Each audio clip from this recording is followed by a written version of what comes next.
विगत 15 साल से जो है मैं नौकरी के साथ साथ योगा और प्राणायाम जैसी विद्या के लिए भी हमने प्रयास किया और पिछले 15 साल से मुझे जो है कोई भी किसी भी तरह की बीमारी नहीं हुई है।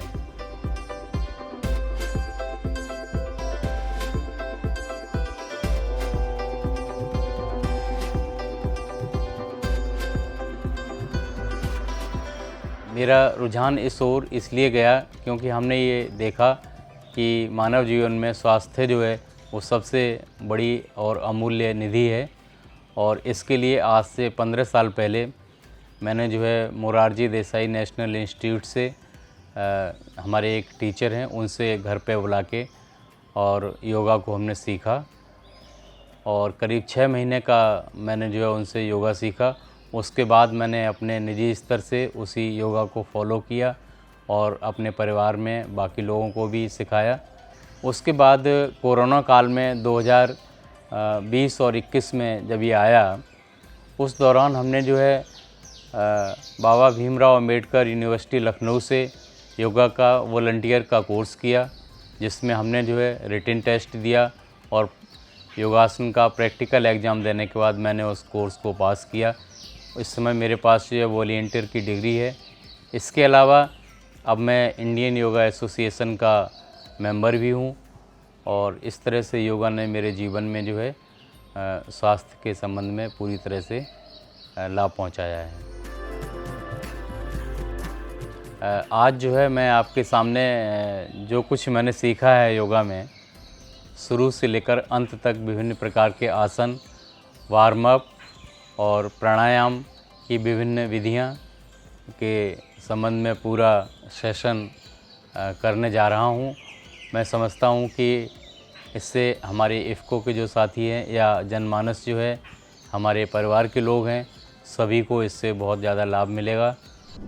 सबसे पहले कोई भी एक्सरसाइज करते हैं, चाहे वो जिम हो, योगा हो या कोई दूसरी एक्सरसाइज हो, सबसे पहले हम जो है बॉडी को वार्म अप करने का काम करते हैं, जिससे कि जो है आगे का पूरा सेशन अच्छी तरह से चलता रहे। जैसे हम किसी चीज़ के लिए मना करते हैं उस तरह से मना करने वाले पोज में हाथ को हिलाएंगे। जब हम पीछे की ओर ले जाएंगे या सिर को ऊपर उठाएंगे तो सांस को ऊपर लेंगे और नीचे करेंगे तो सांस को बाहर निकालेंगे। विशेष बात यह है कि जिन लोगों को सर्वाइकल की प्रॉब्लम है उनको नीचे की ओर से करने वाली एक्सरसाइज नहीं करनी चाहिए, नहीं तो सर्वाइकल की प्रॉब्लम जो है उसमें उनको चक्कर आ सकते हैं। क्लॉकवाइज और एंटी क्लॉकवाइज दोनों। कोशिश ये है कि हमारा कान जो है वो कंधे से छूते हुए निकलें, जिससे कि गर्दन को पूरा मूवमेंट मिल सके। हम थोड़ा पैर आगे ले जाएंगे, हाथों को जो है मुट्ठी बांधकर कई बार जो है यथासंभव आगे की ओर और पीछे की ओर घुमाएंगे। इससे क्या होता है कि जो हमारा कंधे का मूवमेंट है वो होता है। अब हम हाथों की दूसरी एक्सरसाइज, जिसमें हाथ खोलकर हाथों को जो है कंधे को टच करेंगे, इस तरह से कई बार करते हैं। इसके बाद हाथों को कंधे से मिलाते हुए और ऊपर की ओर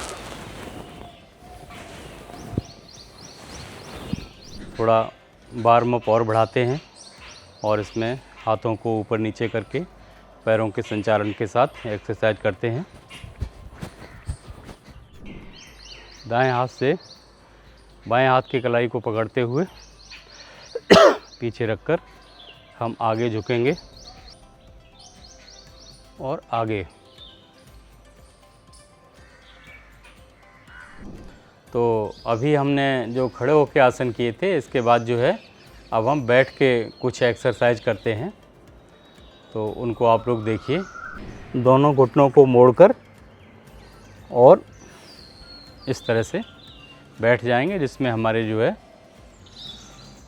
दोनों पैर पीछे आपस में जुड़े हुए होंगे और हम इस हालत में बैठ जाएंगे। इससे क्या है कि हमारा कमर से नीचे जो है ब्लड का फ्लो रुकता है और हमारे पैरों पर दबाव पड़ता है। उसके बाद हम अपने पैरों को ठीक सामने रख के और जो हमारी उंगलियां हैं उनको आगे पीछे ले जाने का काम करते हैं। आप देखिए इसको इस तरह, इनको सूक्ष्म व्यायाम कहते हैं। पैरों की उंगलियों के बाद अब पूरे पंजे को आगे और पीछे हमें करना है। ध्यान रहे इसमें हमें जो है घुटना नहीं उठाना है और उंगली पूरा पैर आगे पीछे होगा। इसके बाद पैर जो है उसको हम क्लॉकवाइज और एंटी क्लॉकवाइज मूवमेंट करेंगे। इसको आप देख लीजिएगा। अब हम जो है लेट जाएंगे। लेटने के बाद पैरों को और हाथों को खींचेंगे, स्ट्रेच करेंगे एक तरह से, जिससे जो शरीर की सारी मांसपेशियां जो है उससे स्ट्रेच हो जाएंगी। पैरों को कमर के पास लगाएंगे और घुटनों से पैरों को एक ओर को मोड़ेंगे और सिर दूसरी ओर को। इसी को पलट के दूसरी तरफ। मेरुदंड से संबंधित समस्याओं से निजात मिलती है। दोनों पैरों को आगे की ओर ले जाते हैं, लेकिन ज़मीन से टच नहीं होने चाहिए। यथासंभव जितनी देर हो सके रोकते हैं। उसके बाद ऊपर की ओर पैरों को ले जाते हैं और फिर पूरा एक गोल चक्कर लगाते हैं। गोल चक्कर क्लॉकवाइज और एंटी क्लॉकवाइज।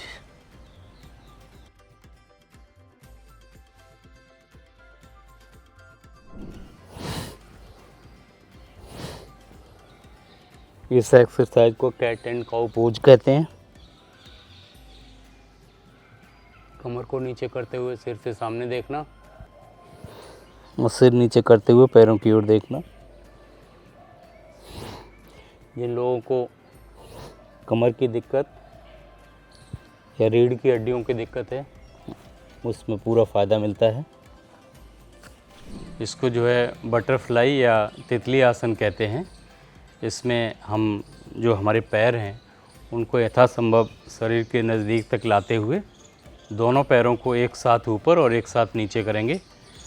हाथ सीधे रखेंगे, शरीर सीधा होना चाहिए और पैर ज़मीन से लगने चाहिए और ऊपर उठने चाहिए।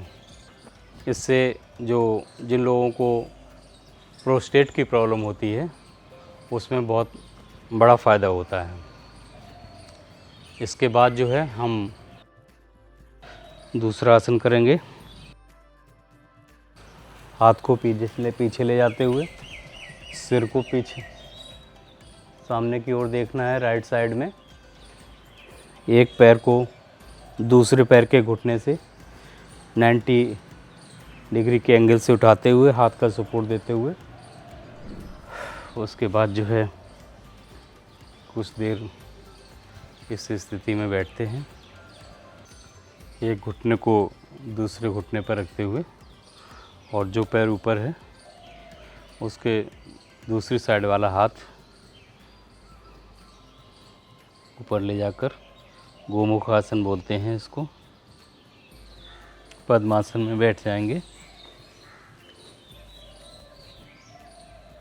और दोनों हाथों से अंगूठे पकड़ने का प्रयास। उसके बाद हम जो है दोनों हाथों के सहारे जो है पूरी बॉडी को पद्मासन में उठाने की एक्सरसाइज करेंगे इस तरह।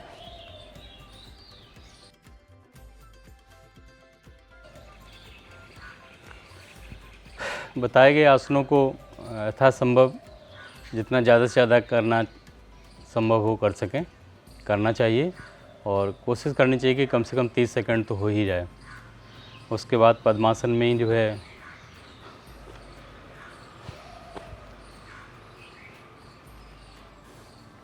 दूसरा आसन।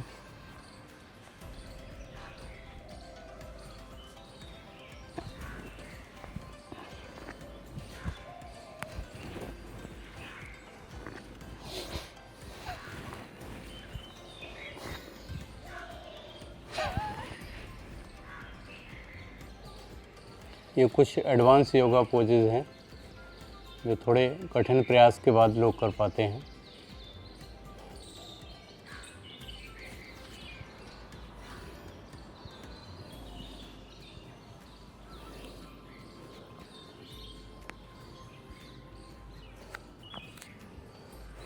पद्मासन में ही जो है हम मकर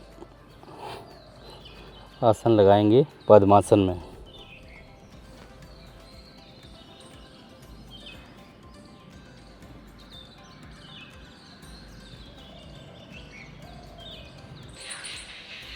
नौकासन बोलते हैं इसको। पेट कम कर सकते हैं इससे।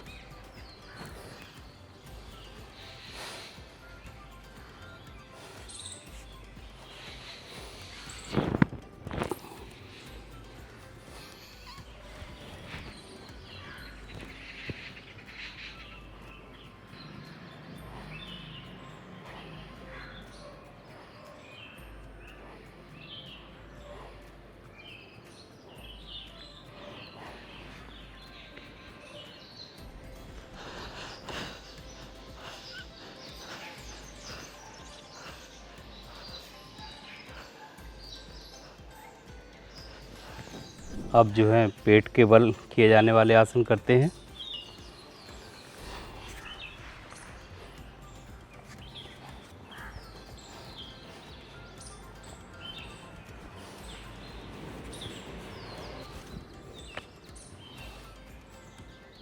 भुजंगासन,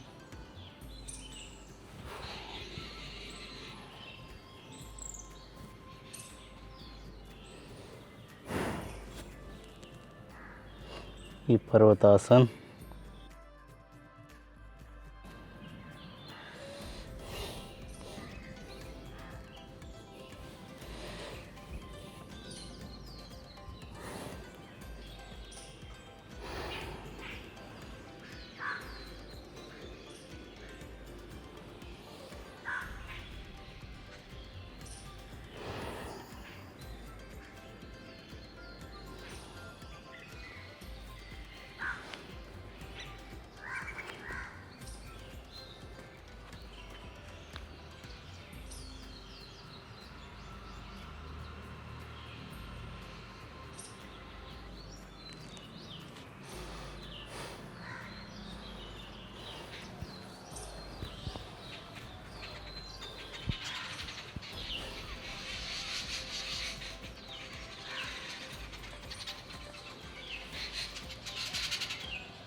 अभी हम वृक्षासन लगाएंगे, ट्री पोज।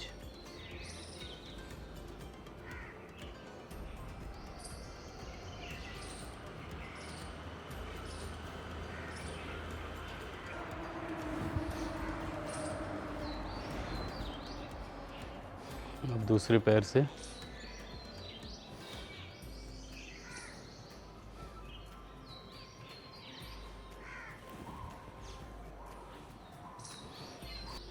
ताड़ासन,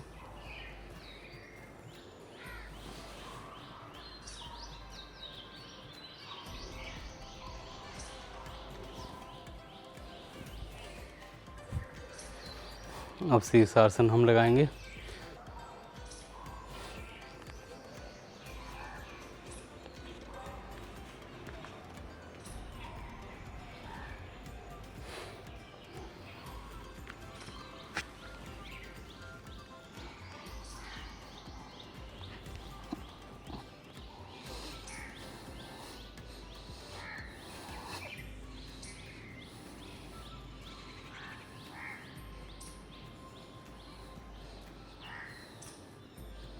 अब हम करेंगे मकर आसन।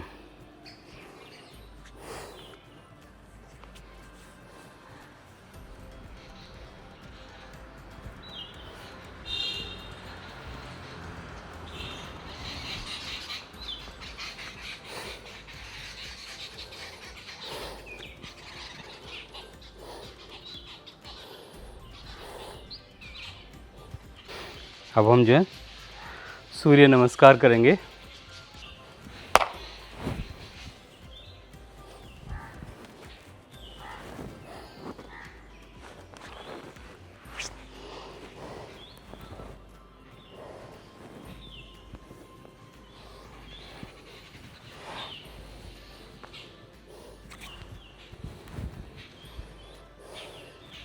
अब हम जो है योगासन के बाद प्राणायाम का काम करेंगे।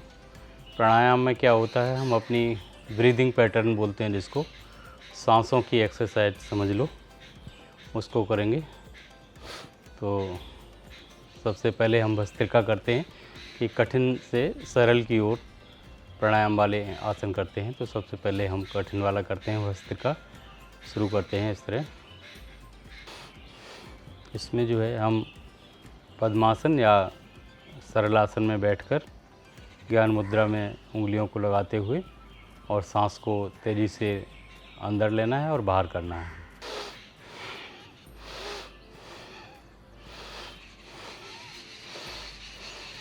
उसके बाद जो है हम कपालभाति करेंगे।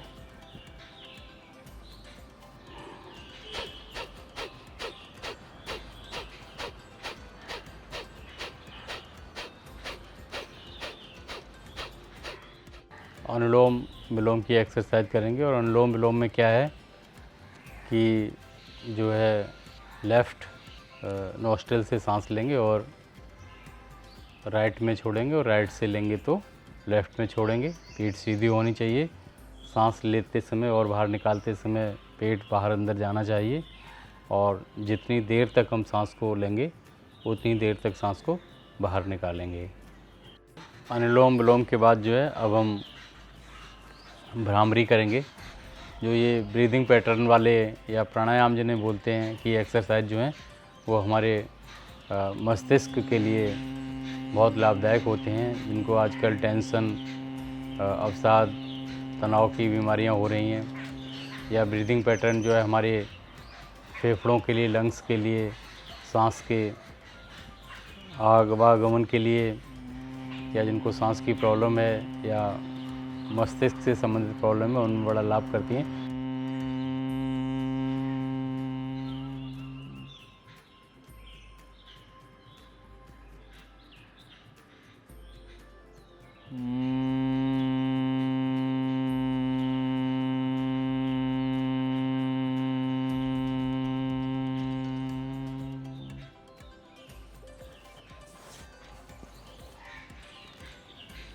भ्रामरी के बाद जो है अब हम ओम का उच्चारण करेंगे।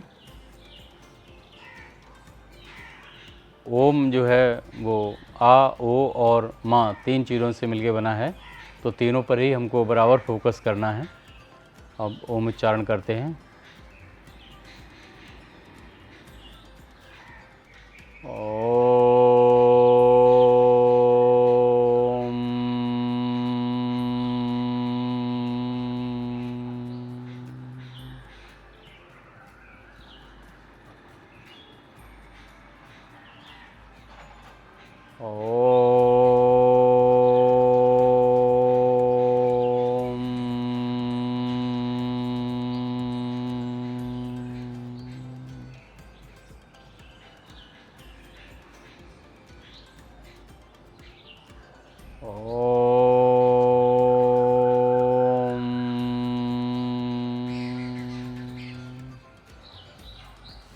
तो ये प्राणायाम की 5 एक्सरसाइज, जिसमें आपकी भस्त्रिका, कपालभाति, अनुलोम विलोम, भ्रामरी और ओम उच्चारण के बाद अब हम जो है हमारी योगासन और प्राणायाम का काम समाप्त होता है।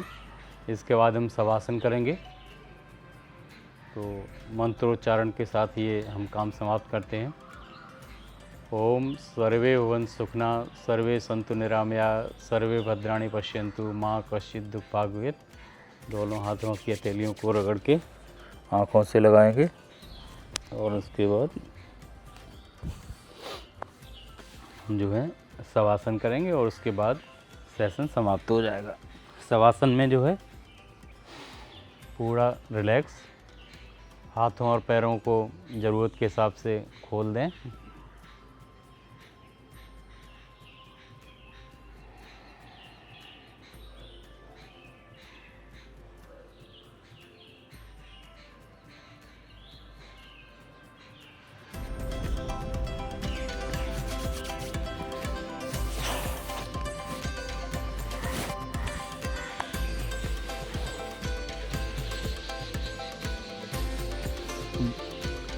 अब समाप्त होता है हमारा सेशन।